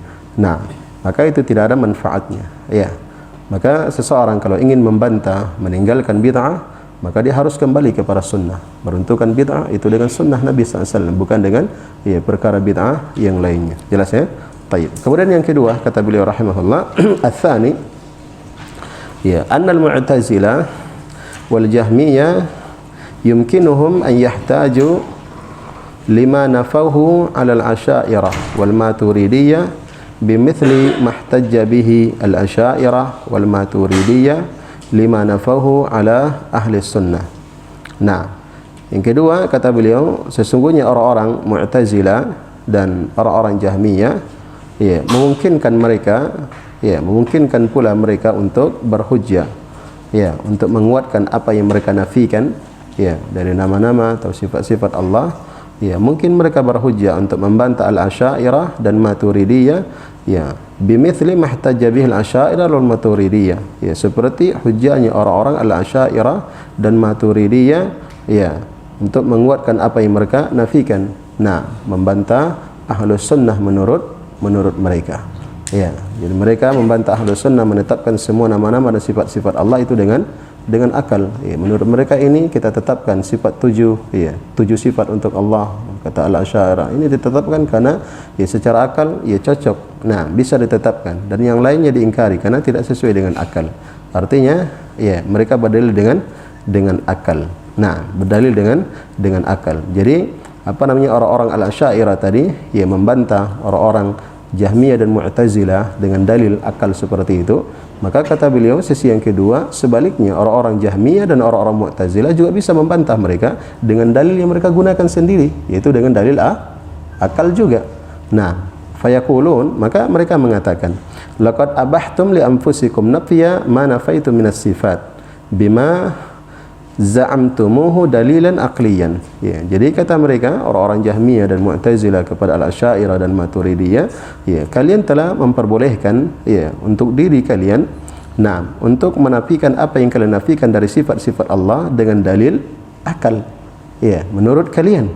Nah, wa awwaltum dalilahu sam'i, dan kalian mentakwil ya pendalilan secara sam'i, yaitu ayat. Nah, falimadza tuharrimuna alaina nafya ma nafainahu bima narahu dalilan aqliyan, lalu mengapa kalian mengharamkan kepada kami ya apa yang kami nafikan dari apa yang kami nafikan yang menurut kami itu adalah dalil secara akal juga, ya, bagi kami. Nah, kenapa kalian nafikan? Nah, kalian menafikan dengan dalil akal dan kami menafikan dengan dalil akal pula menurut kami. Kenapa kalian bantah? Padahal sama-sama berdalil dengan akal. Nah, maka kayak apa namanya? Ya, wa tu'awwiluna dalil as-sam'i, dan kalian juga mentakwil dalil sam'i. Ya, falana uqulun kama anna lakum uqulan. Ya, maka kami punya akal sebagaimana kalian juga punya akal. Ya, fa in kanat uquluna khati'ah fa kaifa kanat uquluhum sa'ibah. Nah, maka kalau akal kami ya salah, ya, mengapa akal kalian benar?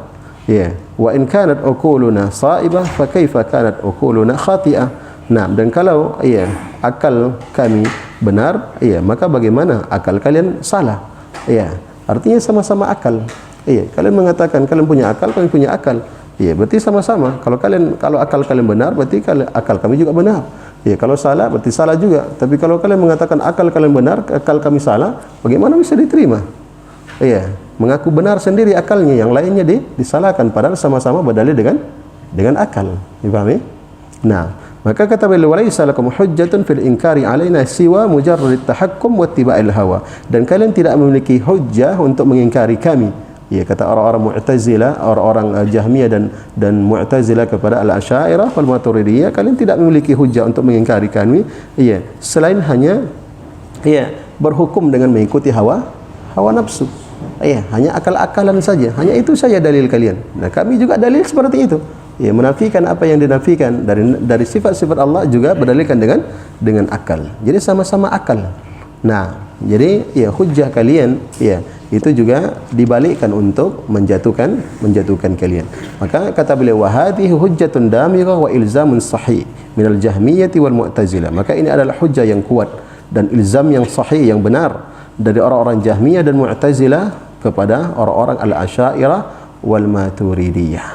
Ya, yang intinya ya Al-Asy'ariyah wal Maturidiyah ya menyimpang dan Al-Jahmiyah wal Mu'tazilah juga menyimpang, sama-sama menyimpang, sama-sama berada di atas kebatilan dan sama-sama menafikan apa yang dinafikan, apa yang ditetapkan oleh Allah Subhanahu wa taala. Nah, dan semuanya hanya berdalil dengan akal. Al-Asy'ariyah dan Maturidiyah berdalil dengan akal, Jahmiyah dan Mu'tazilah juga berdalil dengan akal, sama-sama dalilnya akal. Nah, dan sama-sama berada di atas kebatilan. Maka kata beliau, wala matfa'a lidzalika wala mahissa anhu illa birruju'i li madhhabis salaf alladziina yatruduna hadzal bab. Nah, maka tidak ada tempat kembali ya kecuali dengan merujuk kepada madhab salaf. Nah, yang mereka telah tetapkan ya, yang telah kokoh di dalam bab ini. Ya, mereka telah kokoh di dalam bab ini, yaitu yuthbituna lillahi ta'ala minal asma'i was sifat ma athbatahu li nafsihi fi kitabih, yaitu mereka menetapkan untuk Allah Ta'ala dari nama-nama dan sifat-sifat apa yang Allah telah tetapkan untuk dirinya di dalam kitabnya, atau ala lisani rasulih sallallahu alaihi wasallam, atau apa yang Allah tetapkan melalui lisan Rasulnya sallallahu alaihi wasallam, itsbatan la tamthila fihi, ya, penetapan yang tidak ada penyerupaan di dalamnya, wala takyib, dan tidak ada pula takyib di dalamnya, wa tanzihan la ta'til fihi, ya, dan pensucian, tidak ada penolakan di dalamnya, la tahrif wala tahrif, dan tidak ada pula tahrif di dalamnya. Ini jalannya ahli sunnah.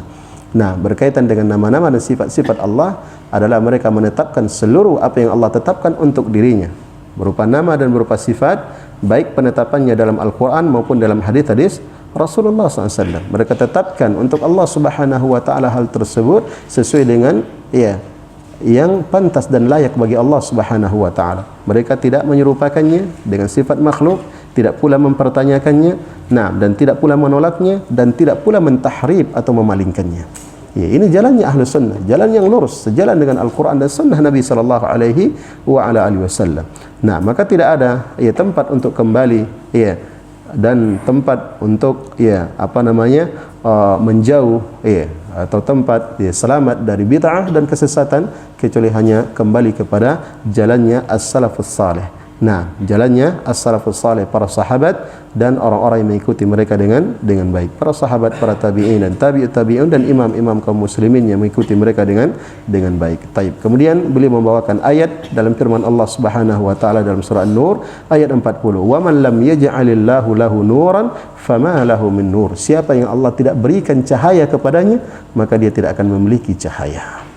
Nah, jemaah sekalian yang dimuliakan oleh Allah Subhanahu wa taala. Ya, ini ayat. Nah, siapa yang Allah tidak berikan cahaya baginya, maka dia tidak akan mungkin mendapatkan cahaya. Maka mintalah cahaya kepada Allah, mintalah petunjuk kepada Allah Subhanahu wa taala. Nah, karena petunjuk itu hanya dari Allah Subhanahu wa taala. Maka siapa yang berpaling dari hidayah, maka dari mana dia bisa mendapatkan hidayah? Ya. Baik. Kemudian, ya, jadi selesai di sini ya beliau menjelaskan ya bahwasanya bantahan ya Al-Asy'ariyah kepada Al-Maturidiyah dan Al-Maturidiyah kepada ya Jahmiyah dan Mu'tazilah memang tidak ada manfaatnya. Demikian pula sebaliknya. Ya, kalau ya Al-Jahmiyah dan Mu'tazilah juga membantah Al-Asy'ariyah juga tidak ada manfaatnya. Nah, sama-sama ahlul bid'ah, sama-sama berada di atas kebatilan. Nah, kebatilan dibantah dengan kebatilan. Ya, kebatilan ditolak dengan kebatilan. Nah, itu tidak ada manfaatnya. Nah, tidak ada manfaatnya. Kemudian kata beliau tanbih, ya, terakhir pembahasan di sini pada kaidah yang terakhir ini, beliau mengatakan tanbih, peringatan. Kata beliau ulima mimma sabaq. Ya, diketahui dari apa yang telah berlalu, anna kulla mu'attilin mumatthil, bahwasanya setiap mu'attil, ya, setiap ahlu ta'til, orang yang menolak, maka dia juga adalah mumatthil, orang yang melakukan tamthil. Wa kullu mumaththilin mu'attil, dan sebaliknya setiap mumaththil maka dia juga adalah mu'attil. Dipahami ini? Iya. Jadi ada ahlu ta'til dan ada ahlu tamthil. Iya, ada yang menolak dan ada yang menyerupakan. Maka tanbih, peringatan, kata beliau, setiap yang menolak dia juga melakukan tamthil, penyerupaan. Iya, dan setiap yang menyerupakan dia juga melakukan ta'til. Bagaimana itu? Iya, kata beliau, amma ta'tilul mu'attil fa zahir. Adapun ta'tilnya ahlu ta'til, maka itu jelas. Ya kan? Nah, ta'tilnya ahlu ta'til jelas. Iya tidak? Iya, namanya ahlu ta'til, dikatakan ahlu ta'til karena menolak. Iya, menolak ayat-ayat dan sifat-sifat, ayat-ayat yang menjelaskan tentang sifat-sifat Allah Subhanahu wa taala. Dikatakan ahlu ta'til, ya jelas. Iya, dikatakan ahlu ta'til karena dia memang menolak. Iya, menolak.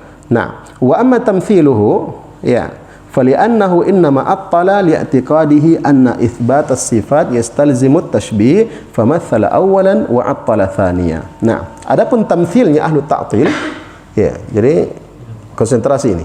Ya. Jadi ta'tilnya ahlu ta'til ini jelas, ya kan? Dikatakan di ahlu ta'til karena memang dia menolak ayat-ayat dan hadis-hadis yang menetapkan tentang sifat-sifat Allah Subhanahu wa taala. Karena dia menolak maka dikatakan ahlu ta'til. Ya, sekarang ahlu ta'til ini dikatakan dia juga melakukan tamthil. Dia menolak dan dia juga menyerupakan. Ya, sekarang bagaimana penyerupaannya ahlu ta'til ini?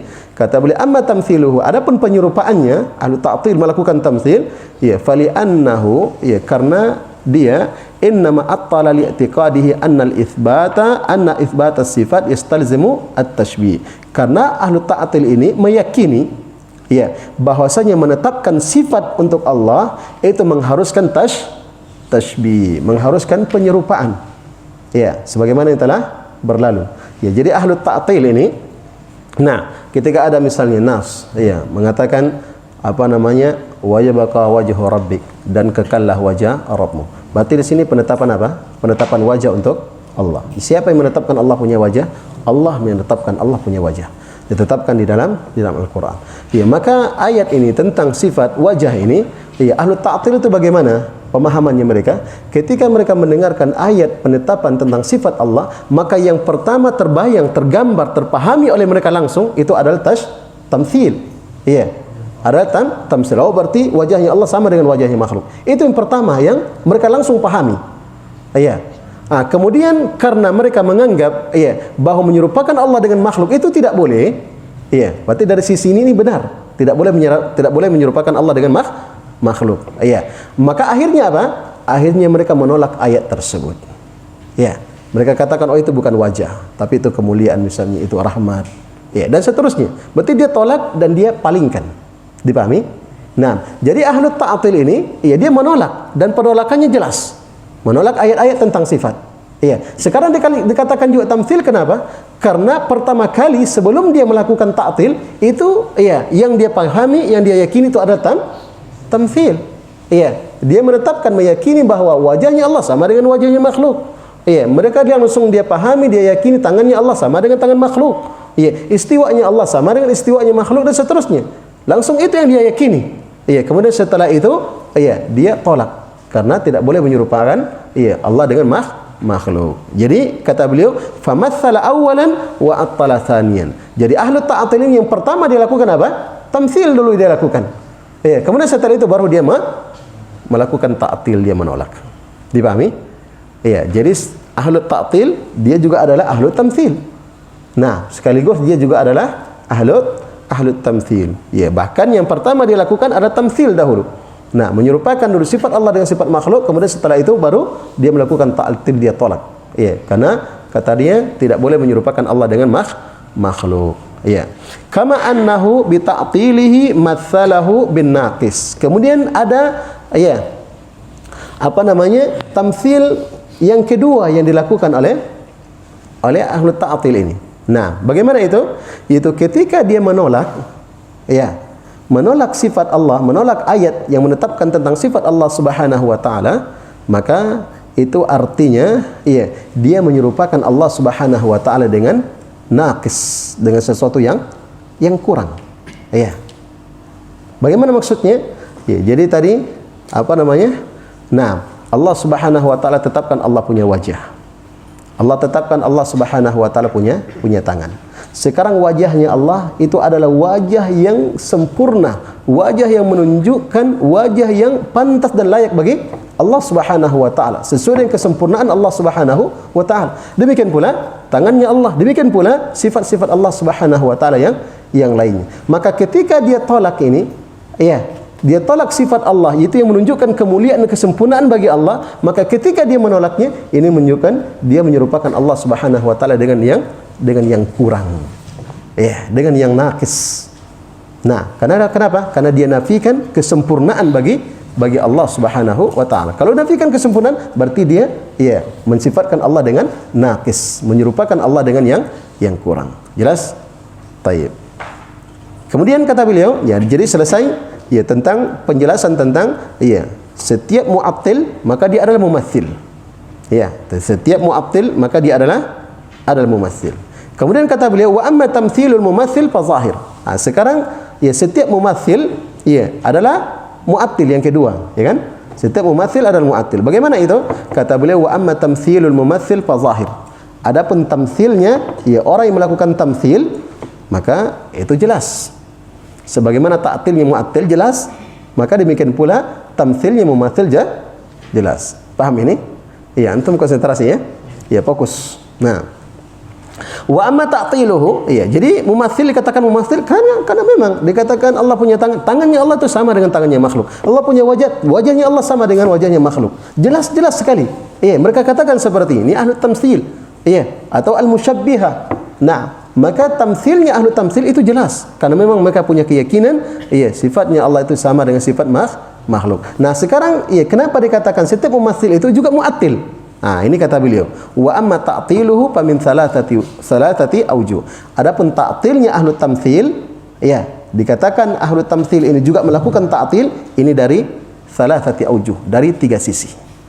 Nah, dari tiga sisi. Al-awwal, yang pertama, annahu attala nafsan nassi alladhi athbata bihi as-sifah haitsu ja'alahu dalan 'ala at-tamthil ma'a annahu la dalalata fihi 'alaihi wa innama yadullu 'ala sifatin taliqu billahi 'azza wa jalla. Sisi yang pertama, nah, al-tamthil ini dikatakan mu'attil adalah karena dia menolak nas. Karena dia menolak nas, alladzi athbata bihi sifat, menolak nas yang menetapkan sifat untuk Allah Subhanahu wa taala. Artinya nas-nas yang menetapkan sifat untuk Allah, mereka tolak.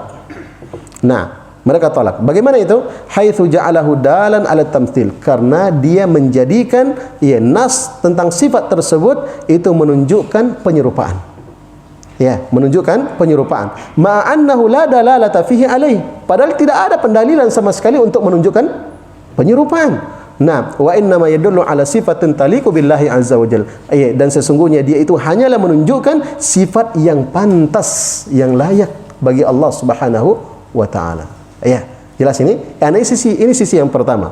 Dikatakan mumatsil mu'attil, karena ketika ada ayat yang menetapkan tentang sifat Allah Subhanahu wa taala seperti tadi sifat tangan, sifat wajah dan lain sebagainya, mereka langsung mentamtsil, wajahnya Allah sama dengan wajahnya manusia, wajahnya makhluk dan seterusnya. Nah, maka ketika dia mentamtsil ini artinya dia menolak ayat tersebut. Menolak ayat yang menetapkan sifat tersebut. Kenapa? Karena ayat itu menetapkan sesuai dengan kebesaran dan kemuliaan Allah Subhanahu wa taala. Tidak ada sama sekali penetapan dari sifat itu menunjukkan bahwa sifatnya Allah sama dengan sifat makhluk. Maka kalau dia katakan dia tetapkan sifat itu sama dengan sifat makhluk, ini artinya dia menolak nas. Karena nas sama sekali tidak menunjukkan tamtsil, tapi menunjukkan sifat yang sesuai dengan kebesaran dan kemuliaan Allah Subhanahu wa taala. Jelas ya? Baik. Jemaah sekalian yang dimuliakan oleh Allah Subhanahu wa taala. Ini sisi yang pertama. Nah, jadi walaupun dia tetapkan wajah, dia tetapkan wajah sudah benar. Allah tetapkan wajah, ditetapkan wajah. Tapi ketika dia tetapkan dia samakan. Ini namanya menolak nas. Nas menetapkan bukan untuk diserupakan dan tidak ada sama sekali menunjukkan Allah menyerupakan. Di wajahnya Allah dengan wajah makhluk, tapi mereka tetapkan dan mereka serupakan. Ini menunjukkan mereka menolak nas. Iya, menolak nas tersebut, padahal nas itu menetapkan sesuai dengan kemuliaan dan kebesaran Allah dan sama sekali tidak menunjukkan penyerupaan sifat Allah dengan sifat makhluk. Kemudian ats-tsani, yang kedua, annahu attala kulla nassin yadullu ala nafyi mumathalatillahi li khalqihi. Sisi yang kedua, ahlu tamthil ini dikatakan mu'attil, dia menolak karena dia menolak seluruh nas yang menunjukkan penafian keserupaan Allah Subhanahu wa taala dengan makhluknya. Artinya mereka menolak seluruh nas yang menunjukkan bahwa Allah tidak serupa dengan makhluk. Seperti apa? Laisa kamitslihi syai' wa huwas samiul basir. Tidak ada satu pun yang serupa dengan Allah dan Dialah Allah yang Maha mendengar lagi melihat. Atau ayat lam yakul lahu wa lam yakul lahu kufuwan ahad. Atau ayat hal ta'lamu lahu samia. Dan ayat-ayat yang semakna dengan itu yang menunjukkan bahawa tidak ada satu pun yang serupa dengan Allah Subhanahu wa taala. Maka sisi yang kedua ahlu tamthil yang dikatakan mu'attil, ketika dia menyerupakan sifat Allah dengan sifat makhluk, ini artinya dia menolak ayat-ayat yang menjelaskan bahawa Allah sama sekali tidak ada satu pun yang serupa dengan Allah Subhanahu wa taala. Faham? Kemudian yang ketiga, kata beliau rahimahullah taala, ats-tsalitsu, yang ketiga, annahu attalallaha taala an kamalihil wajib haitsu matsalahu bil makhluq an-naqis. Matsalahu bil makhluq an-naqis.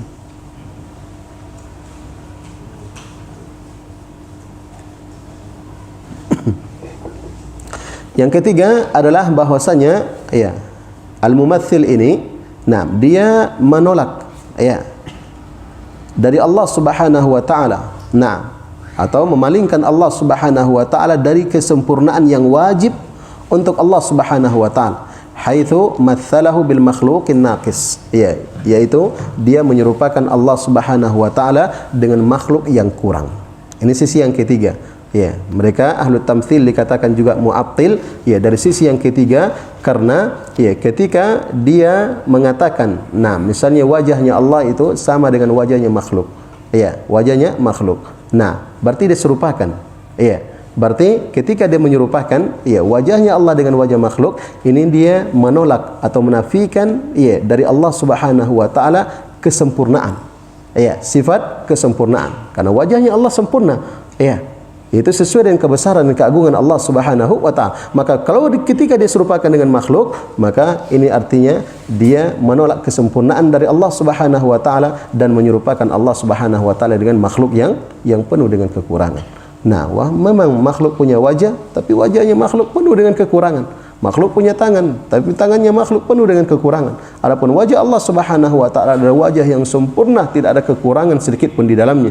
Demikian pula sifat-sifat Allah Subhanahu wa taala yang lainnya. Jemaah sekalian yang dimuliakan oleh Allah Subhanahu wa taala. Jadi kesimpulannya, setiap mu'attil adalah mumatsil, dan sebaliknya setiap mumatsil itu adalah mu'attil.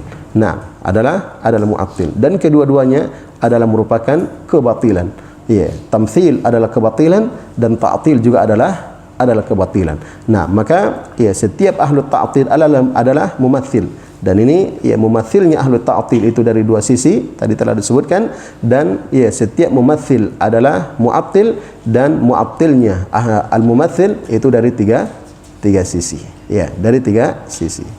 Alhamdulillah, selesai kita dari pembahasan kaidah-kaidah yang disebutkan oleh penulis rahimahullahu taala. Apakah kaidah yang khusus tentang nama-nama Allah atau sifat-sifat Allah, atau kaidah pendalilan tentang nama-nama dan sifat-sifat Allah Subhanahu wa taala.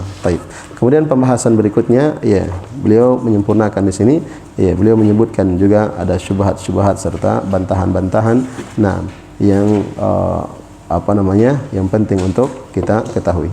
Tapi insyaallah nanti kita bahas pada pertemuan yang akan datang.